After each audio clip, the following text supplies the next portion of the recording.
அனைவருக்கும் வணக்கம். ஸோ இந்த வீடியோல நம்ம என்ன பார்க்க போறோம் அப்படின்னா, banking and SSC point of வியூல நமக்கு ஆகஸ்ட் மந்த்ல என்ன மாரி இம்பார்ட்டன்ட்டான கரண்ட் அஃபேர்ஸ்லாம் நடந்துச்சு, அததான் நம்ம banking and SSC point of வியூல பார்க்க போறோம். சரியா?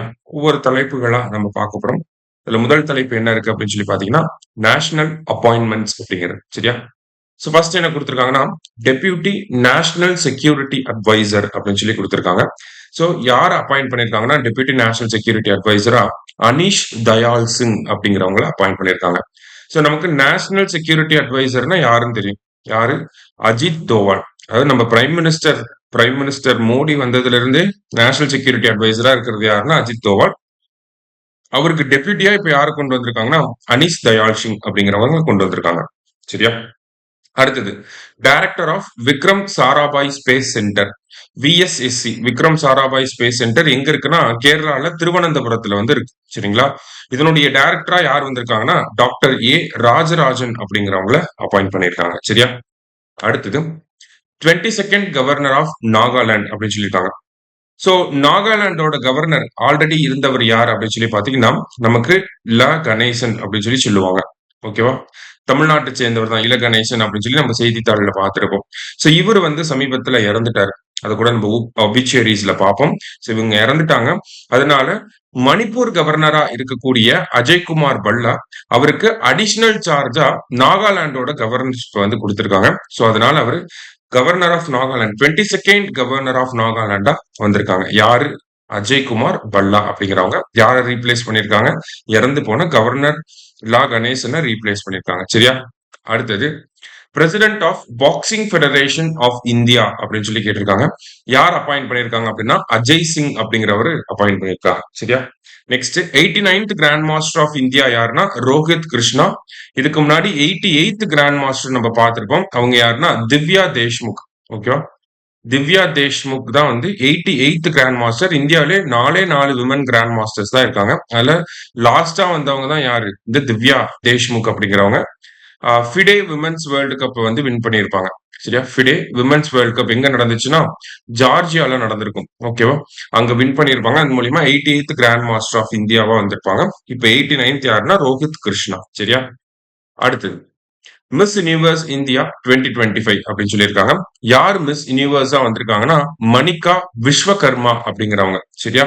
சோ மிஸ் யூனிவர்ஸ் பட்டத்தை வின் பண்ணதுனால miss universe competition miss universe India அப்படிங்கிற பட்டத்தை வின் பண்ணனால இப்ப 74th மிஸ் யூனிவர்ஸ் காம்படிஷன்ல இந்தியாவை ரெப்ரசென்ட் பண்ணி இவங்க கலந்துக்க போறாங்க. சோ அந்த 74th மிஸ் யூனிவர்ஸ் காம்படிஷன் எங்க நடக்க போகுது அப்படின்னா தாய்லாந்துல நடக்க போகுது. இதுக்கு முன்னாடி ஹைதராபாத்ல நடந்திருக்கும். இப்போ தாய்லாந்துல நடக்க போகுது. சரியா? அடுத்தது பிராண்ட் அம்பாசிடர் ஃபார் ரெடிட் அப்படின்னு சொல்லி கொடுத்திருக்காங்க. ரெடிட் அப்படிங்கிறது ஒரு ட்விட்டர் மாதிரியான ஒரு அப்ளிகேஷன். சோ அதனுடைய பிராண்ட் அம்பாசிடரா வந்திருக்கிறது யார் அப்படின்னா சச்சின் டெண்டுல்கர் வந்து வந்திருக்காங்க. சரியா? அடுத்தது brand ambassador of Australian tourism campaign. Okay, அதுக்கு யார் அப்பாயிண்ட் பண்ணிருக்காங்கன்னா சாரா டெண்டுல்கரை வந்து அப்பாயிண்ட் பண்ணிருக்காங்க. சரியா? Next brand ambassador of Zomato யாருன்னா ஷாருக் கானை வந்து அப்பாயிண்ட் பண்ணிருக்காங்க. அடுத்தது brand ambassador of handloom industry of Odisha, அதுக்கு யார் அப்பாயிண்ட் பண்ணிருக்காங்கன்னா மாதுரி தீக்ஷித் வந்து அப்பாயிண்ட் பண்ணிருக்காங்க. நெக்ஸ்ட் வந்து பாத்தீங்கன்னா mental health ambassador for athletes அப்படின்னு சொல்லி கொடுத்திருக்காங்க. Abhinav Bindra appointed as one of the IOC's 9 mental health ambassadors. So Indian Olympic கவுன்சில்ல 9 பேர் வந்து மென்டல் ஹெல்த் அட்வைசர்ஸா அம்பாசிடர்ஸா இருக்காங்க. அதுல அபினவ் பிந்த்ராவை அப்பாயிண்ட் பண்ணிருக்காங்க. அபினவ் பிந்த்ரா யாருன்னா ஃபேமஸா 2008 பெய்ஜிங் ஒலிம்பிக்ஸ்ல இந்தியாவுக்காக கோல்டு மெடல் வின் பண்ணிருப்பாரு. எதுல அப்படின்னா ஷூட்டிங்ல வின் பண்ணிருப்பாரு. சரிங்களா? ஹீஸ் அபினவ் பிந்த்ரா. சரியா? நெக்ஸ்ட் வைஸ் பிரசிடென்ட்கான elections. So vice president election அப்படின்னா ஃபர்ஸ்ட் என்ன ஆர்டிகல் அப்படிங்கறது தெரிஞ்சுக்கணும். ஆர்டிகல் 66 பேஸ் பண்ணி தான் வைஸ் பிரசிடென்ட் எலெக்ஷன் அப்படிங்கிறது நடக்குது. ஸோ இதுக்கு முன்னாடி இருந்தவர் யாருன்னா ஜெக்தீப் தன்கர். அவர் வந்து 14th வைஸ் பிரசிடென்டா இருந்திருப்பார் ஜேடி. சரிங்களா? இப்போ 15th வைஸ் பிரசிடென்ட்கான எலெக்ஷன் ஆக்சுவலி நடந்து முடிஞ்சிருச்சு. அதுல CP Radhakrishnan from Tamil Nadu and then Mallikarjun Kharge from CP Radhakrishnan from Tamil Nadu and then Sudarshan Reddy from Telangana. இவங்க 2 பேத்துக்கு நடுவில் தான் அந்த போட்டி இருந்துச்சு.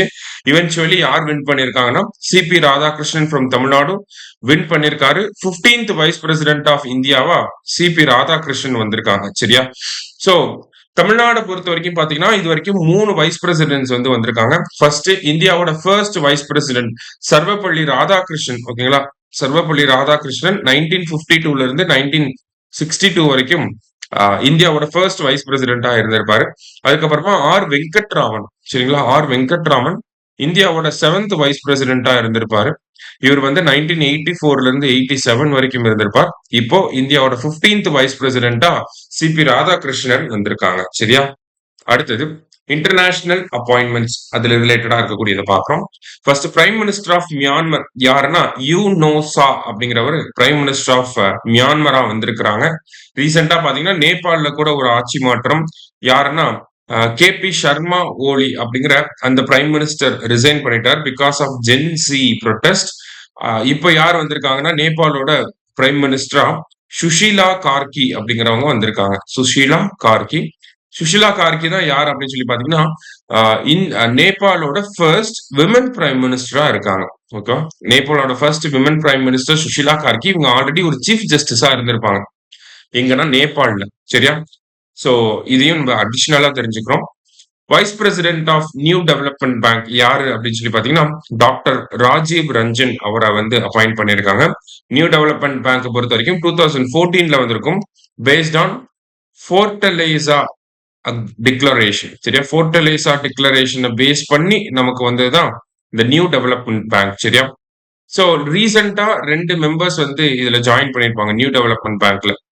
சோ யாரெல்லாம் அப்படின்னு பாத்தீங்கன்னா கொலம்பியா அண்ட் தென் உஸ்பெகிஸ்தான், இந்த 2 நாடுகளும் வந்து சேர்ந்திருப்பாங்க. மொத்தம் 11 மெம்பர் கண்ட்ரிஸ் வந்து இந்த நியூ டெவலப்மெண்ட் பேங்க்ல இருக்காங்க. So new development bank actually யாரோடது அப்படின்னு சொல்லி பாத்தீங்கன்னா நமக்கு இந்த பிரிக்ஸ் கண்ட்ரிஸோடது தான் நியூ டெவலப்மெண்ட் பேங்க். பிரிக்ஸை பொறுத்த வரைக்கும் என்னென்ன நாடுகள் இருக்காங்கன்னா மொத்தம் 10 நாடுகள் வந்து இருக்காங்க பிரிக்ஸ்ல. ஓகேவா, என்னென்ன 10 நாடுகள் அப்படின்னு சொல்லி பார்த்தோம்னா நமக்கு ஃபர்ஸ்ட் வந்து பிரிக்ஸ் அப்படிங்கிறதுல BRICS Brazil, Russia, India, China, south Africa. அடுத்தது I2CU அப்படின்னு சொல்லி ஞாபகம் வச்சுக்கலாம்.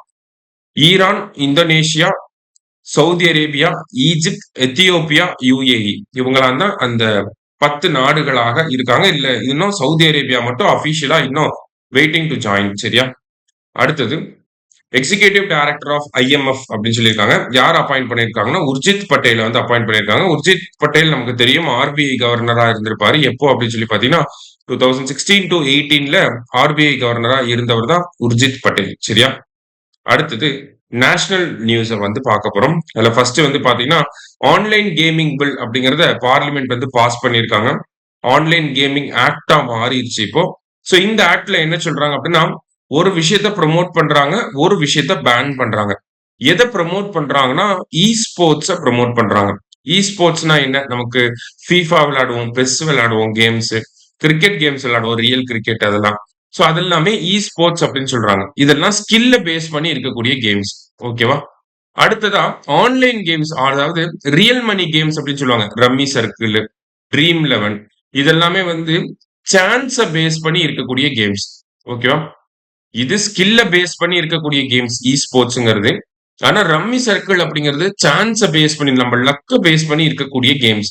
இப்ப கவர்மெண்ட் என்ன பண்றாங்கன்னா ஸ்போர்ட்ஸை ப்ரொமோட் பண்றாங்க, மணி கேம்ஸை வந்து பேன் பண்றாங்க. அதுதான் இந்த ஆன்லைன் கேமிங் பில்லோட முக்கியமான ஒரு பார்ட். சரியா, சோ ஆன்லைன் மணி கேம்ஸ் வந்து நம்ம ப்ரொமோட் பண்ணக்கூடாது, அட்வர்டைஸ்மெண்ட் பண்ணக்கூடாது, அந்த கேம்ஸை வந்து நம்ம உருவாக்க கூடாது. அதே மாதிரி பேங்க்ஸும் இந்த ஆன்லைன் மணி கேம்ஸ் ரிலேட்டடா பினான்சியல் டிரான்சாக்சன்ஸை அலோ பண்ணக்கூடாது. சரிங்களா, அதுதான் வந்து இதுல முக்கியமான விஷயம். ஸோ பெனால்டிஸ் பாத்தீங்கன்னா up to 5 years jail, 2 crore வரைக்கும் ஃபைன்ஸ் போடுவாங்க. சரியா, ஸோ இதனால என்னென்ன ஆப்லாம் இம்பாக்ட் ஆகுது அப்படின்னு சொல்லி பாத்தீங்கன்னா ட்ரீம் 11, MPL, போக்கர் பாசி இது எல்லாமே வந்து பேன் பண்ண போறாங்க. சரியா, அடுத்தது ஏசியாஸ் லாங்கஸ்ட் ஃப்ரைட் ட்ரெயின் அப்படின்னு சொல்லி கொடுத்துருக்காங்க. ஸோ ஏசியாவோட லாங்கஸ்ட் ஃப்ரைட் ட்ரெயின் இது வந்து ஒரு ட்ரையல் ரன் வந்து நடந்திருக்கும். ட்ரையல் ரன்னா ஒரு எக்ஸ்பெரிமெண்ட். சரியா, அதோட பேர் என்ன அப்படின்னு சொல்லி பாத்தீங்கன்னா ருத்ராஷ்டிரா. இந்த ட்ரெயினோட லென்த் வந்து பாத்தீங்கன்னா 4.5 kilometers இருந்திருக்கும். சரியா, அடுத்தது India unveils first indigenous semiconductor chip Vikram 3201. So இந்தியாவிலேயே உருவாக்கப்பட்ட செமிகண்டக்டர் சிப் இதுதான் நம்ம பிரைம் மினிஸ்டர் கையில் கொடுத்துருக்காங்க. ஓகேவா, விக்ரம் 3201 ஸ்பேஸ் அப்ளிகேஷன்ஸ், மிலிட்டரி அப்ளிகேஷன்ஸ்க்குலாம் வந்து பயன்பட போகுது. இதை உருவாக்குனது யாருன்னா செமிகண்டக்டர் லெபார்டரி, சண்டிகர்ல இருக்கக்கூடிய semiconductor laboratory plus Vikram Sarabhai space centre Thiruvananthapuram. சரிங்களா? சோ இவங்க தான் முக்கியமான ரோல் பிளே பண்ணிருப்பாங்க, விக்ரம் சாராபாய் ஸ்பேஸ் சென்டர். அதனாலதான் இதுக்கு விக்ரம் அப்படின்னு சொல்லி பெயர் வச்சிருக்காங்க. சரியா? அடுத்தது இந்தியாஸ் கிராஸ் டொமஸ்டிக் ப்ராடக்ட் அப்படின்னு சொல்லியிருக்காங்க. சோ இந்தியாவோட ஜிடிபி வந்து 6.4% எக்ஸ்பெக்டட் growth. சரிங்களா? அதுதான் இங்க கொடுத்திருக்காங்க. நெக்ஸ்ட் கருடா திருஷ்டி. இந்த கருடா திருஷ்டி எந்த ஸ்டேட் கொண்டு வந்தாங்க அப்படின்னு சொல்லி பாத்தீங்கன்னா மகாராஷ்டிரா. எதுக்காக அப்படின்னா சைபர் கிரைம்க்கு எதிராக நடவடிக்கைகளை எடுக்கணும் அப்படிங்கிறதுக்காக இந்த கருடா திருஷ்டி அப்படிங்கறத கொண்டு வந்திருக்காங்க. சரியா? அடுத்தது India's 79th independence day. First 79th independence டேவோட தீம் என்ன அப்படின்னு தெரிஞ்சுக்கணும். தீம் என்ன அப்படின்னு சொல்லி பாத்தீங்கன்னா நயா பாரத் அப்படிங்கிறது 79th இண்டிபெண்டன்ஸ் டேக்கான தீம். சரியா? சோ இதுல நம்ம பிரைம் மினிஸ்டர் கிட்டத்தட்ட 103 நிமிஷம் வந்து பேசியிருப்பாரு. இது வரைக்கும் யாருமே 100 நிமிஷத்துக்கு மேலே பேசினது கிடையாது. மேக்சிமம் பாத்தீங்கன்னா 98 மினிட்ஸ், அதுவுமே பிரைம் மினிஸ்டர் மோடி தான் பேசியிருப்பாரு. அதை டிஃபீட் பண்ணிட்டு இப்ப 103 நிமிஷம் இந்த இண்டிபெண்டன்ஸ் டே ஸ்பீச் வந்து இருந்திருக்கு. சரியா? சோ அதுல முக்கியமான அனௌன்ஸ்மெண்ட் தான் என்ன அப்படின்னு சொல்லி பாத்தீங்கன்னா மிஷன் சுதர்ஷன் சக்ரா அப்படிங்கிறது. நமக்கு இஸ்ரேலுக்கு வந்து பாத்தீங்கன்னா அயன் டோம் அப்படிங்கிற ஒரு அமைப்பு இருக்கு இல்லையா? சோ ஏதாவது எனிமி மிசைல்ஸ் வந்து இஸ்ரேலோட ஏர் ஸ்பேஸ அட்டாக் பண்றப்ப ஆட்டோமேட்டிக்கா கிரவுண்ட்ல இருந்து சர்ஃபேஸ் டு ஏர் மிசைல்ஸ் வந்து லான்ச் ஆகி என்ன பண்ணும், அந்த எனிமி மிசைல்ஸ வந்து வானத்திலே இன்டர்செப்ட் பண்ணி டெஸ்ட்ராய் பண்ணிடும். சோ அதுதான் அயன் டோம் அப்படின்னு சொல்லி சொல்றாங்க. சோ அதே மாதிரியான அயன் டோம் மாதிரியான விஷயத்த இந்தியாவிலையும் நம்ம உருவாக்க போறோம், ஃபுல் அண்ட் ஃபுல் இண்டிஜீனியஸா. சோ அதுக்கான டார்கெட் வந்து பாத்தீங்கன்னா 2035 அப்படிங்கறத சொல்லியிருக்காங்க. ஓகே, 2035 தான் அதுக்கான டார்கெட். சரியா? ரைட். அடுத்தது India becomes world's 5th largest aviation market இன் 2024. ஸோ ரீசெண்டா பாத்தீங்கன்னா நம்ம மெட்ரோ நெட்வொர்க்ல கூட வேர்ல்ட்ஸ் 3rd லார்ஜஸ்ட் மெட்ரோ நெட்வொர்க்கா வந்திருக்கும். அந்த மாதிரி ஏவியேஷன் மார்க்கெட்ல 5th லார்ஜஸ்ட் மார்க்கெட்டா இருக்கும். அரௌண்ட் $211 மில்லியன் நம்மளோட ஏவியேஷன் மார்க்கெட்டை வந்து வேல்யூ பண்றாங்க. சரியா? அடுத்தது first make in India green hydrogen plant எங்க கொண்டு வந்திருக்காங்க அப்படின்னா தீன் தயாள் போர்ட் அட் கண்ட்லா, குஜராத். சரியா? அடுத்தது India's first ever grassland bird census. So ஒரு கிராஸ்லேண்ட்ல பேர்ட் சென்சஸ் ஃபர்ஸ்ட் டைமா நடத்திருக்கோம். எந்த கிராஸ்லேண்ட் அப்படின்னா Kaziranga national park in Assam. சரியா? சோ என்ன டெக்னாலஜியை பேஸ் பண்ணினா அக்கோஸ்டிக் டெக்னாலஜியை பேஸ் பண்ணி இந்த சென்சஸை வந்து நடத்திருக்காங்க. அடுத்ததா பாத்தீங்கன்னா international news. Trump Putin Alaska summit ends without deal on Ukraine conflict. அதாவது அமெரிக்காவும் ரஷ்யாவும் பாத்தீங்கன்னா ஆக்சுவலி பக்கத்துல தான் இந்த மாதிரி. சரிங்களா? சோ ரஷ்யா, யுனைடெட் ஸ்டேட்ஸ் இங்க இருக்காங்க. இது வந்து யூஎஸோட அலாஸ்கா ரீஜன். சரியா? அலாஸ்கா ரீஜன் இது. ஓகேவா? சோ இந்த இடத்துல தான் நமக்கு வந்து மீட் நடந்திருக்கு. சோ அந்த லொகேஷனை தான் நமக்கு கேட்டாங்கன்னா சோ எங்க நடந்திருக்கு அப்படின்னா ஆன்கரேஜ், அலாஸ்கா அப்படிங்கிற அந்த பிளேஸ்ல நடந்திருக்கு. So American president and Russian president meet பண்ணி டிஸ்கஸ் பண்ணியிருக்காங்க. சரியா? அடுத்தது ஆனா எந்த ஒரு டீலுமே அங்க ஃபைனலைஸ் ஆகல. அடுத்தது Thailand, Cambodia agree to cheese fire after deadly border clashes. அதாவது டிஸ்பியூட்டட் ரீஜன் என்னன்னா இந்த பிரியா விகார் டெம்பிள் காம்ப்ளெக்ஸ் தான். இது வந்து ஒரு 11th செஞ்சுரி ஹிந்து டெம்பிள். அதுக்கப்புறமா இதை வந்து புத்திஸ்ட் விகார் அப்படின்னு சொல்லி மாத்திருப்பாங்க. சோ இந்த காம்ப்ளெக்ஸ், இந்த ஏரியா யாருக்கு சொந்தம் அப்படிங்கிறது தான் இந்த இடத்துல வந்து பிரச்சனையே. ஓகேங்களா? கம்போடியால இருக்கு, ஸ்டில் கம்போடியா அண்ட் தாய்லாந்து ரெண்டு பேருமே எங்களுக்கு வேணும் அப்படிங்கிற சொல்லிக்கிறாங்க. ஸோ ரீசெண்டா ஒரு பீஸ் டீல் வந்து சைன் பண்ணியிருக்காங்க. சரியா? நெக்ஸ்ட் அப்பாச்சி ஹெலிகாப்டர்ஸ் அப்படின்னாலே நம்ம அமெரிக்காட்ட இருந்து தான் வாங்கியிருப்போம். அப்பாச்சி, சினூக் இந்த மாதிரியான வார்த்தைகள் எல்லாமே நம்ம அமெரிக்கா தான். ரஃபேல் இதெல்லாம் வந்து பாத்தீங்கன்னா நமக்கு பிரான்ஸ் கிட்ட இருந்து வாங்கியிருப்போம். அடுத்தது காம்செட்கா பெனின்சுலா. ரஷ்யாவில் இருக்கக்கூடிய இந்த காம்செட்கா பெனின்சுலால 8.7 ஸ்கேல்ல ஒரு மேக்னிடியூட் அந்த எர்த்குவேக் வந்து நமக்கு ரிப்போர்ட் ஆயிருந்துச்சு. அதை கொடுத்திருக்காங்க. அடுத்தது 15th India Japan annual summit. So ரீசெண்டா நம்ம பிரைம் மினிஸ்டர் ஜப்பான் போயிருப்பாங்க. அங்க வந்து பாத்தீங்கன்னா பிரைம் மினிஸ்டர் ஷிகேரு இஷிபாவை மீட் பண்ணியிருப்பாங்க. அதுல நிறைய விஷயங்களை பத்தி பேசியிருப்பாங்க. சிக்னிபிகண்டா இருக்கிறது என்னன்னா சந்திராயன் 5 ப்ரோக்ராம் பத்தி பேசியிருப்பாங்க. Under லூபெக்ஸ் program. லூபெக்ஸ் அப்படின்னா லூனார் போலார் எக்ஸ்ப்ளோரேஷன் அப்படின்னு சொல்லுவாங்க. Lunar polar exploration. ஓகேவா? அதாவது மூணோட போலார் ரீஜன்ஸை எக்ஸ்ப்ளோர் பண்றதுக்காக தான் இந்த லூபெக்ஸ் ப்ரோக்ராம் இருக்கு. அதோட இன்டெக்ரல் பார்ட் என்ன அப்படின்னு சொல்லி பாத்தீங்கன்னா நம்ம சந்திராயன் 5. ஓகேவா? சோ அதை பத்தி பேசியிருப்பாங்க. அண்ட் தென் கிரிட்டிக்கல் மினரல்ஸ் பத்தியும் பேசியிருப்பாங்க. சரியா? அடுத்தது world's first plant migration programme. அதாவது துவாலு அப்படின்னு சொல்லி ஒரு நாடு இருக்கு. ஓகேங்களா? ஆஸ்திரேலியா பக்கத்துல துவாலு அப்படின்னு சொல்லி ஒரு நாடு இருக்காங்க. சோ இந்த துவாலு அப்படிங்கிற நாடு full and full coastal region தான். நீங்க பார்த்தாலே தெரியும். ஃபுல்லாவே வந்து நமக்கு surrounded all sides, surrounded by all sides அப்படின்னு சொல்லி சொல்லுவாங்க. All sides are surrounded by water இல்லையா? சோ அப்படி இருக்கப்ப இங்க என்ன ஆகுது அப்படின்னா கிளைமேட் சேஞ்ச்னால நமக்கு வந்து சீ லெவல் வந்து ரைஸ் ஆகுது. அதனால துவாலு வந்து அன்இன்ஹாபிட்டபிள் ரீஜனா மாறுது. ஓகேங்களா? அன்இன்ஹாபிட்டபிள் ரீஜனா மாறுது. சோ இதனால என்ன பண்றாங்கன்னா அங்க இருக்கக்கூடிய பாப்புலேஷன் மொத்தத்தையும் இப்ப ஆஸ்திரேலியாவுக்கு ஷிஃப்ட் பண்றாங்க. ஓகேவா? டோட்டலா ஒரு 10,000 பீப்புள் கிட்ட இருப்பாங்க துவாலு அப்படிங்கிற கண்ட்ரில. சோ அவங்க எல்லாத்தையுமே இப்ப எங்க மாத்துறாங்க அப்படின்னா ஆஸ்திரேலியாவுக்கு மாத்துறாங்க அண்டர் ட்ரீட்டி. சரியா? அடுத்தது 50% டாரிஃப் ஆன் இந்தியன் எக்ஸ்போர்ட்ஸ் அப்படின்னு சொல்லியிருக்காங்க. சோ இந்தியன் ப்ராடக்ட்ஸை வந்து டாரிஃப் வந்து போட்டிருக்காங்க அமெரிக்கா. ஃபர்ஸ்ட் இனிஷியலா 25% போட்டிருப்பாங்க. அடுத்தது இந்தியா வந்து ரஷ்யாவோட ஆயில பயன்படுத்துறாங்க அப்படிங்கிறதுக்காக எக்ஸ்ட்ரா ஒரு 25% வந்து போட்டிருப்பாங்க. இப்போ டோட்டலா பாத்தீங்கன்னா 50% டாரிஃப் வந்து போட்டிருக்காங்க. சரியா? அடுத்தது நகோர்னோ கராபாக் ரீஜன். இந்த நகோர்னோ கராபாக் அப்படிங்கிறது பாத்தீங்கன்னா இதுதான் அர்மேனியால இருக்கக்கூடிய ரீஜன் தான் இந்த நகோர்னோ கராபாக். ஆனா இங்க இருக்கக்கூடிய மக்கள் வந்து பாத்தீங்கன்னா அர்மேனியன் பீப்புளா வந்து இருப்பாங்க. ஓகேவா? அதுதான் இந்த நகோர்னோ கராபாக் அப்படிங்கிறது. சோ நகோர்னோ கராபாக் ரீஜனை பொறுத்த வரைக்கும் பாத்தீங்கன்னா ஒரு கான்ஃபிளிக்டட் ரீஜன். அசர்பைஜான்ல இருக்கக்கூடிய ரீஜன். ஆனா இருக்கக்கூடிய மக்கள் எல்லாமே அர்மேனியன் பீப்புள் தான் அதிகமா இருப்பாங்க. சோ இது அசர்பைஜானுக்கு சொந்தமா அர்மேனியாவுக்கு சொந்தமா அப்படிங்கறது கான்ஃபிளிக்ட். சோ ரீசெண்டா நடந்த டீல்ல ரீசெண்டா ஒரு டீல் நடந்திருக்கு. ஒயிட் ஹவுஸ்ல இந்த டீல் வந்து ஒரு பீஸ் டீல வந்து சைன் பண்ணிருக்காங்க. சரியா? அடுத்ததா டார்ஜிலிங் ஹைட்ரோ பவர் ப்ராஜெக்ட் அப்படின்னு சொல்லியிருக்காங்க. ஸோ இந்த டார்ஜிலிங் ஹைட்ரோ பவர் ப்ராஜெக்ட் எங்க நடக்குது அப்படின்னா பூட்டான்ல. எவ்வளவு கெப்பாசிட்டி அப்படின்னா 1125 மெகாவாட். யார் பண்ண போறாங்கன்னா டாடா பவர் கம்பெனி. என்ன ரிவர் அப்படின்னா குறிச்சூர் ரிவர்ல பண்ண போறாங்க. அடுத்தது இந்தியா பிலிப்பைன்ஸ் எம்ஓயு. இதுல முக்கியமா பாத்தீங்கன்னா நிறைய கிட்டத்தட்ட ஒரு 9 எம்ஓயூஸ் வந்து சைன் பண்ணியிருப்பாங்க. Indian prime minister Narendra Modi and then Philippines president Ferdinand Bernaldez Marcos 9 MoUs வந்து சைன் பண்ணிருக்காங்க. எம்ஓயூ அப்படின்னா மெமரண்டம் ஆஃப் அண்டர்ஸ்டாண்டிங் அப்படின்னு சொல்லுவாங்க. சரியா? அது இல்லாம இந்தியாவுக்கும் பிலிப்பைன்ஸ்க்கும் டிப்ளமேட்டிக் ரிலேஷன்ஸ் ஸ்டார்ட் ஆகி 75 இயர்ஸ் ஆயிடுச்சு. அதனுடைய ஆனிவர்சரியும் செலிப்ரேட் பண்ணிருக்காங்க. சரியா? நெக்ஸ்ட் ஸ்டேட் நியூஸ் வந்து பார்க்க போறோம். India's first all women clean street food hub எங்க வந்திருக்கு அப்படின்னு சொல்லி பாத்தீங்கன்னா மகாராஷ்டிரால வந்திருக்கு. சரியா? சோ அதோட பேர் வந்து என்ன வச்சிருக்காங்கன்னா மௌலி அப்படின்னு சொல்லி பேர் வச்சிருக்காங்க. இனாகிரேட் பண்ணது யாருன்னா பியூஷ் கோயல். பியூஷ் கோயல் என்ன மினிஸ்டரா இருக்காருன்னா மினிஸ்டர் ஆஃப் காமர்ஸ் அண்ட் இண்டஸ்ட்ரியா இருக்காரு. சரியா?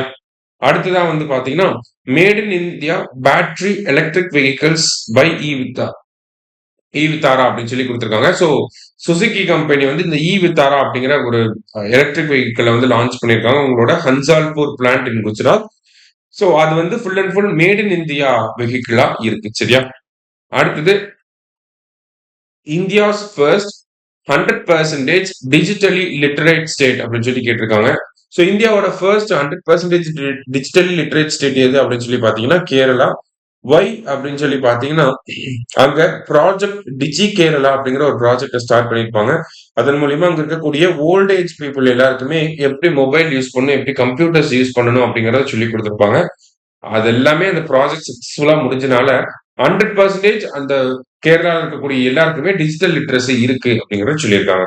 அடுத்தது ஹரிஜன் அப்படிங்கிற டேர்ம் இனிமேல் யூஸ் பண்ணக்கூடாது அப்படின்ற ஒரு ஆர்டரை போட்டது யாருன்னா ஒடிஷா கவர்மெண்ட் தான் இந்த ஆர்டரை போட்டிருக்காங்க. அடுத்தது உத்தரகாண்ட். சோ உத்தரகாசியில வந்து பாத்தீங்கன்னா தராலி கிராமத்துல ஒரு கிளவுட் பர்ஸ்ட் ஏற்பட்டனால நமக்கு என்னாச்சும் ஒரு பிளாஷ் ஃபிளட் வந்து நடந்திருக்கும். கிளவுட் பர்ஸ்டுக்கான டெபினிஷனை தெரிஞ்சுக்கணும். அதாவது 1 ஹவர்ல 10 to 20 ஸ்கொயர் கிலோமீட்டர் இருக்கக்கூடிய ஏரியால நமக்கு 10 சென்டிமீட்டர் ஆர் 100 மில்லிமீட்டர் மழை பெஞ்சுது அப்படின்னா அதை நம்ம கிளவுட் பர்ஸ்ட் அப்படின்னு சொல்லி சொல்றோம். சரியா? சோ இது முக்கியமான விஷயம். அடுத்தது first Hindi medium MBBS college எங்க வந்திருக்கு அப்படின்னு சொல்லி பாத்தீங்கன்னா மத்திய பிரதேஷ் ஜபல்பூர்ல வந்திருக்கு. அடுத்ததா first ever BIMSTEC traditional music festival so அதோட தீம் என்ன அப்படின்னு சொல்லி பாத்தீங்கன்னா சப்தசுர் 7 நேஷன்ஸ் 1 மெலடி அப்படிங்கிறது அதோட தீம். எங்க நடந்திருக்கு அப்படின்னா நியூ டெல்லியில தான் நடந்திருக்கு. சோ பிம்ஸ்டெக் அப்படின்னு சொல்லி பாக்குறப்ப இதுதான் பிம்ஸ்டெக். இந்தியா, நேபாள், பூட்டான். இந்தியாவுக்கு ரைட் ஹேண்ட் சைட்ல அப்படியே வந்துட்டே இருக்கு. ஓகேங்களா? இந்தியாவுக்கு ரைட் ஹேண்ட் சைட்ல பங்களாதேஷ், பங்களாதேஷ்க்கு ரைட் ஹேண்ட் சைட்ல மியான்மர், மியான்மருக்கு ரைட் ஹேண்ட் சைட்ல தாய்லாந்து, அதே மாதிரி இந்தியாவுக்கு ரைட் ஹேண்ட் சைட்ல ஸ்ரீலங்கா. சோ இவங்க எல்லாருமே தான் இந்த பிம்ஸ்டெக் அப்படிங்கிற அமைப்புல இருப்பாங்க. மொத்தம் 7 மெம்பர்ஸ் வந்து இருக்காங்க. 1997ல பிம்ஸ்டெக் வந்து ஸ்டார்ட் பண்ணியிருப்பாங்க. ஹெட் குவார்டர்ஸ் எங்க இருக்கு அப்படின்னா டாக்கால இருக்கு. சரியா? அடுத்தது fully digital and solar powered assembly யாரு அப்படின்னு சொல்லி பாத்தீங்கன்னா நமக்கு டெல்லி அசம்பிளி தான் வந்து fully digital and solar powered அசம்பிளியா வந்திருக்கு. கிட்டத்தட்ட 500 கிலோவாட் சோலார் பவர் பிளான்ட்டும் அந்த பிரமிசஸ்ல வச்சிருக்காங்க. சரியா? அடுத்தது ஆபரேஷன் மஸ்கன் அப்படிங்கிறது பாத்தீங்கன்னா தெலுங்கானா கவர்மெண்ட் கொண்டு வந்திருப்பாங்க. எதுக்காக அப்படின்னா எக்ஸ்ப்ளாய்டேட்டிவ் கண்டிஷன்ஸ்ல இருக்கக்கூடிய சில்ட்ரனை ரெஸ்கியூ பண்றதுக்காக கொண்டு வந்திருக்காங்க. அடுத்தது ரட்டாடியா தி ரீதேரி அப்படிங்கிற இந்த பிளேஸ் இது வந்து ஒரு இண்டஸ் வேலி சைட்டா வந்து எக்ஸ்கவேட் பண்ணிருக்காங்க. எங்க இருக்கு அப்படின்னு சொல்லி பாத்தீங்கன்னா ராஜஸ்தானோட ஜெய்சால்மர் அப்படிங்கிற டிஸ்ட்ரிக்ட்ல. ஓகேவா? ரட்டாடியா ரீதேரி ஜெய்சால்மர் டிஸ்ட்ரிக்ட். அதே மாதிரி தார் டெசர்ட் ரீஜன்ல எக்ஸ்கவேட் பண்ணிருக்க ஃபர்ஸ்ட் இண்டஸ் வேலி செட்டில்மெண்டாவும் இருக்கு. சரிங்களா? அடுத்தது ஈவென்ட்ஸ் அண்ட் சம்மிட் கொடுத்திருக்காங்க. So 25th edition of SCO summit. SCO பொறுத்த வரைக்கும் பாத்தீங்கன்னா இதுதான் எஸ்சிஓ. ஸோ எஸ்சிஓல வந்து இந்தியா 2000 எஸ்சிஓ அப்படிங்கிறது ஃபர்ஸ்ட் 2001ல வந்திருக்கும். இந்தியா எப்ப மெம்பர் ஆயிருப்பாங்கன்னா 2017 மெம்பர் ஆயிருப்பாங்க. எஸ்சிஓட ஹெட் குவார்டர்ஸ் எங்க இருக்கு அப்படின்னா நமக்கு பெய்ஜிங்ல வந்து இருக்கு. ஷாங்காய் கோஆபரேஷன் ஆர்கனைசேஷன் அப்படின்னு சொல்லுவோம். ரீசெண்டான சம்மிட் எங்க நடந்துச்சுன்னா டியான்ஜின் அப்படிங்கிற சைனாவோட சிட்டியில நடந்திருக்கும். ஸோ அதுல நம்ம பிரைம் மினிஸ்டர் கலந்துகிட்டு இருந்திருப்பாங்க. அதே மாதிரி ரஷ்யன் பிரசிடென்ட் விளாடிமிர் புட்டினும் வந்து அந்த மீட்டிங்ல வந்து கலந்துட்டு இருந்திருப்பாரு. முக்கியமான விஷயம் என்னன்னா நம்ம பிரைம் மினிஸ்டர் ஆஃப்டர் 7 இயர்ஸ் 7 வருஷம் கழிச்சு எங்க போயிருக்காரு அப்படின்னா இந்த எஸ்சிஓ சம்மிட் சைனாவுக்கு வந்து போயிருக்காரு. சரியா? அடுத்தது national conference on e governance எங்க நடந்துச்சுன்னா விசாகப்பட்டினம்ல நடந்திருக்கு. அடுத்தது 4th edition of Semicon India Semicon conference semiconductor conference அதுதான் செமிகான் அப்படின்னு சொல்லி சொல்றோம். ஸோ அது எங்க நடந்துச்சு அப்படின்னா நியூ டெல்லியில நடந்திருக்கு. நெக்ஸ்ட் பாத்தீங்கன்னா national level news. So new scholarship in the name of astronaut Shubhanshu Shukla. So UP government ஏன்னா சுபான்சு சுக்லா லக்னோவை சேர்ந்தவங்க. ஸோ அவர் தான் ரீசெண்டா first Indian to go to international space station இல்லையா? ஆக்ஷியம் 4 மிஷனுக்கு கீழே இன்டர்நேஷனல் ஸ்பேஸ் ஸ்டேஷனுக்கு வந்து போயிட்டு வந்திருப்பாங்க. ஸோ அவர் பேர்ல ஒரு ஸ்காலர்ஷிப் ப்ரோக்ராம் வந்து யார் லான்ச் பண்ணிருக்காங்கன்னா உத்தரப்பிரதேஷ் கவர்மெண்ட் வந்து லான்ச் பண்ணிருக்காங்க. சரியா? அடுத்தது ஷ்ரம் ஸ்ரீ ஸ்கீம். இந்த ஷ்ரம் அப்படிங்கிற வார்த்தை வந்தாலே நமக்கு என்ன தெரிஞ்சிடணும் அப்படின்னா மைக்ரண்ட் ஒர்க்கர்ஸ் ரிலேட்டடா இருக்கக்கூடிய ஸ்கீம் அப்படின்னு சொல்லி தெரிஞ்சிடணும். ஓகேவா? சோ ஷ்ரம் ஸ்ரீ ஸ்கீம் யார் கொண்டு வந்திருக்காங்கன்னா வெஸ்ட் பெங்கால் கவர்மெண்ட் கொண்டு வந்திருக்காங்க. சோ இப்ப தமிழ்நாடு, கேரளா போன்ற ஸ்டேட்ஸ்ல வந்து பெங்காலி மைக்ரண்ட் ஒர்க்கர்ஸ் இருப்பாங்க. அவங்க இங்க இருக்கக்கூடிய வேலையை விட்டுட்டு பெங்கால்லயே ஏதாவது ஒரு வேலைக்கு போறாங்க, இல்ல பெங்காலுக்கே திரும்ப வந்துட்டாங்க அப்படின்னா அவங்களுக்கு அவங்கள சப்போர்ட் பண்றதுக்காக அந்த லாஸ் ஆஃப் இன்கம் சப்போர்ட் பண்றதுக்காக ஒரு வருஷத்துக்கு 5000 ருபீஸ் வந்து தர போறாங்க. ஓகேவா? மந்த்லி. ஒரு ஒரு வருஷத்துக்கு அந்த 12 மாசமும் 5000 ரூபாய் வந்து கொடுக்க போறாங்க. சரியா? அடுத்தது பிரதான் மந்திரி விக்ஷித் பாரத் ரோஸ்கர் யோஜனா. இதுவுமே வந்து பிரைம் மினிஸ்டர் இண்டிபெண்டன்ஸ் டே ஸ்பீச்ல வந்து அனௌன்ஸ் பண்ணியிருப்பாரு. இதுல என்ன சொல்லியிருப்பாங்க அப்படின்னா ஃபர்ஸ்ட் டைமா வேலைக்கு போகக்கூடிய ஒருத்தருக்கு வந்து 15,000 ருபீஸ் வந்து என்ன பண்ண போறாங்க நம்ம கவர்மெண்ட் வந்து காசா தர போறாங்க. அதாவது இன்சென்டிவா தர போறாங்க. எந்த மினிஸ்ட்ரி கீழே வருதுன்னா ministry of labour and employment கீழே வருது. சரியா? அடுத்தது ஸ்போர்ட்ஸ் ரிலேட்டடான நியூஸ். டைமண்ட் லீக்ல நீரஜ் சோப்ரா சில்வர் மெடல் வந்து வின் பண்ணிருக்காரு. எவ்வளவு மீட்டர் த்ரோ பண்ணிருக்காருன்னா 85 மீட்டர்ஸ். ஃபர்ஸ்ட் பிளேஸ் யாருன்னா ஜூலியன் வெபர், ஜெர்மனியை சேர்ந்தவங்க. சரியா? அடுத்தது டியூரன் கப் வந்து ஃபுட்பால் ரிலேட்டடா இருக்கிறது. யாரு வின் பண்ணிருக்காங்கன்னா நார்த் ஈஸ்ட் யுனைடெட். அவங்களோட செகண்ட் டைட்டில். ரன்னர் யாருன்னா டைமண்ட் ஹார்பர். சரியா? அடுத்தது ஃபிடே வேர்ல்டு கப் இந்தியாவில் நடக்க போகுது. எங்கன்னா கோவால அக்டோபர் நவம்பர்ல நடக்க போகுது. சரியா? நெக்ஸ்ட் ஏசியன் ஷூட்டிங் சாம்பியன்ஷிப்ல இந்தியா வந்து gold medal first place win பண்ணிருக்கோம். 50 கோல்டு மெடல் வின் பண்ணிருக்கோம். எங்க நடந்துச்சு அப்படின்னா ஷிம்கெந்த் கசகஸ்தான்ல நடந்தது. அடுத்ததா Asian open short track speed skating trophy அப்படிங்கிறது கொடுத்திருக்காங்க. சோ ஃபர்ஸ்ட் டைமா இந்தியாவில் நடந்திருக்கும். எங்க நடந்துச்சு அப்படின்னா தேராதூன் உத்தரகாண்ட்ல நடந்திருக்கும். மேஸ்காட் என்னன்னா ஷீரா அண்ட் பஹீரா அப்படிங்கிறது மேஸ்காட்ஸ். சரியா? அடுத்தது 15th hockey India junior women national championship எந்த ஸ்டேட் வின் பண்ணிருக்குன்னா ஜார்க்கண்ட் வந்து வின் பண்ணிருக்காங்க. ஃபைனல்ஸ் எங்க நடந்துச்சுன்னா காக்கிநாடால நடந்திருக்கு. சரியா? அடுத்தது 12th men's Asia cup hockey பீகார்ல வந்து நடக்குது. இந்த டோர்னமெண்ட் பீகார் ஃபர்ஸ்ட் டைமா நடத்துறாங்க. பீகாரோட ராஜ்கீர்ல வந்து நடந்திருக்கும். அபிஷியல் மேஸ்காட் வந்து சந்த் அப்படிங்கிறது அபிஷியல் மேஸ்காட். யார் வின் பண்ணிருப்பாங்கன்னா இந்தியா வின் பண்ணிருப்பாங்க. ஃபோர்த் டிராஃபி ஃபோர்த் டைமா இந்தியா வந்து வின் பண்றாங்க. யாரை தோக்கடிச்சிருப்போம்னா சவுத் கொரியாவை தோக்கடிச்சிருப்போம். சரியா? சவுத் கொரியாவை 4:1 ரேஷியோல தோக்கடிச்சிருப்போம். அடுத்தது ஆண்டர்சன் டெண்டுல்கர் டிராஃபினா இந்தியாவுக்கும் இங்கிலாந்துக்கும் நடக்கக்கூடிய டெஸ்ட் மேட்ச். சரிங்களா? அதுதான் இங்க கொடுத்திருக்காங்க. அடுத்தது வந்து first Indian to win medal for India in wushu. ஊஷுல வின் பண்ணது யார் அப்படின்னு சொல்லி பாத்தீங்கன்னா நம்ராதா பர்தா. ஓகேங்களா? அவங்க தான் வந்து வின் பண்ணியிருக்காங்க. அடுத்தது first edition of Khelo India water sports festival எங்க நடந்திருக்கு அப்படின்னா தால் லேக் ஸ்ரீநகர்ல வந்து நடந்திருக்கு. மேஸ்காட் என்னன்னா ஹிமாலயன் கிங் ஃபிஷர் அப்படிங்கிறது மேஸ்காட். சரியா? அடுத்தது ஏசியா ரக்பி. ஏசியா ரக்பி வந்து எங்க நடந்துச்சு அப்படின்னு சொல்லி பாத்தீங்கன்னா நமக்கு ஸ்ரீலங்கா வந்து வின் பண்ணிருப்பாங்க. பீகார்ல வந்து இது நடந்திருக்கும். சரியா? ஸ்ரீலங்கா ஹாங்காங்கை டிஃபீட் பண்ணிட்டு வின் பண்ணிருக்காங்க. அடுத்தது மென்ஸ் சிங்கிள்ஸ் யூஎஸ் ஓபன் மென் சிங்கிள்ஸ்ல யார் வின் பண்ணிருக்காங்கன்னா கார்லோஸ் அல்காரஸ். விமன் சிங்கிள்ஸ்ல யார் வின் பண்ணிருக்காங்கன்னா அரினா சபலென்கா. சோ இந்த யூஎஸ் ஓபன் இந்த கிராண்ட் ஸ்லாம்ஸை பொறுத்த வரைக்கும் பாத்தீங்கன்னா ஃபர்ஸ்ட் ஆஸ்திரேலியன் ஓபன் நடக்கும். அடுத்தது பிரெஞ்சு ஓபன் நடக்கும். அடுத்தது விம்பிள்டன் நடக்கும். அப்புறமா தான் யூஎஸ் ஓபன் நடக்கும். இந்த ஆங்கிள் தான். சரியா? நெக்ஸ்ட் இண்டெக்ஸ் அண்ட் ரேங்கிங்ஸ்ல வேர்ல்டு காம்படிட்டிவ்னஸ் ரேங்கிங் இந்தியாவோட ரேங்க் வந்து 41 அவுட் ஆஃப் 69 கண்ட்ரிஸ். யார் வெளியிடுறாங்கன்னா இன்ஸ்டிடியூட் ஃபார் மேனேஜ்மெண்ட் டெவலப்மெண்ட் ஐஎம்டின்னு சொல்லக்கூடிய இவங்க தான் வெளியிடுறாங்க. சரியா? அடுத்ததா awards Ramon Magsaysay award 67th Ramon Magsaysay award வந்து ரிலீஸ் பண்ணிருக்காங்க. அதுல இந்தியாவை சேர்ந்த எஜுகேட் கேர்ள்ஸ் அப்படிங்கிற என்ஜிஓக்கு வந்து இந்த ராமன் மேக்ஸஸே அவார்டு வந்து கொடுத்திருக்காங்க. அது மட்டும் இல்லாம சாஹினா அலி அப்படிங்கிற மாலத்தீவ்ஸை சேர்ந்தவங்களுக்கும் ஃபிளாவியோ அன்டோனியோ அப்படிங்கிற பிலிப்பைன்ஸ் சேர்ந்தவங்களுக்கும் இந்த அவார்டு கொடுத்திருக்காங்க. சரியா? அடுத்தது 43rd Lokmanya Tilak national award யாருக்கு போயிருக்கு அப்படின்னா நிதின் கட்கரி அவங்களுக்கு கொடுத்திருக்காங்க. மினிஸ்டர் ஆஃப் ரோட் டிரான்ஸ்போர்ட்டா இருக்காரு நிதின் கட்கரி. அடுத்தது எம்.எஸ். சுவாமிநாதன் பிரைஸ். இவர் வந்து பாத்தீங்கன்னா ஆகஸ்ட் 7 1925 பிறந்திருப்பாரு. அவர் பிறந்து 100 வருஷம் ஆயிடுச்சு. அதனால அவர் பேர்ல ஒரு அவார்டை வந்து கொண்டு வந்திருக்காங்க. So MS. சுவாமிநாதன் பிரைஸ் வந்து பாத்தீங்கன்னா யாருக்கு கொடுத்திருக்காங்கன்னா ஆடமோலா அடன்லே அப்படிங்கிறவங்களுக்கு கொடுத்திருக்காங்க. சரியா? அடுத்தது இந்தியன் பிலிம் ஃபெஸ்டிவல் மெல்போர்ன் அப்படின்னு சொல்லி கொடுத்திருக்காங்க. International film festival of Melbourne. அதுல வந்து எந்த படம் அவார்ட் வின் பண்ணிருக்குன்னா ஹோம் பவுண்ட் அப்படிங்கிற படம். யாருக்கு கொடுத்திருக்காங்கன்னா நீரஜ் கைவான் அப்படிங்கிறவருக்கு அவார்ட் கொடுத்திருக்காங்க. அடுத்தது 71st national film awards best actor யாருன்னா ஷாருக் கான், விக்ராந்த் மாசே. ஷாருக் கான் ஜவான் படத்துக்கு, விக்ராந்த் மாசே 12th ஃபெயில் படத்துக்கு. பெஸ்ட் ஆக்ட்ரஸ் யாருன்னா ராணி முகர்ஜி. என்ன படம் அப்படின்னா மிஸ்ஸஸ் ஸ்ட்ராட்டஜி வெர்சஸ் நார்வே அப்படிங்கிற படத்துக்கு. சரிங்களா? அடுத்தது women's SHG UNDP Equator prize அப்படிங்கிற இந்த அவார்டு ரொம்ப ரொம்ப முக்கியமான ஒரு அவார்டு. யூஎன்டிபி ஈக்வட்டார் பிரைஸ் வந்து யாருக்கு கொடுத்திருக்காங்கன்னா பிபி ஃபாத்திமா அப்படிங்கிற செல்ஃப் ஹெல்ப் குரூப் வந்து கொடுத்திருக்காங்க. சரியா? சோ இந்த யூஎன்டிபி ஈக்வட்டார் பிரைஸ் வந்து என்னன்னு சொல்லுவாங்கன்னா often known as Nobel prize for biodiversity conservation அப்படின்னு சொல்லுவாங்க. சரியா?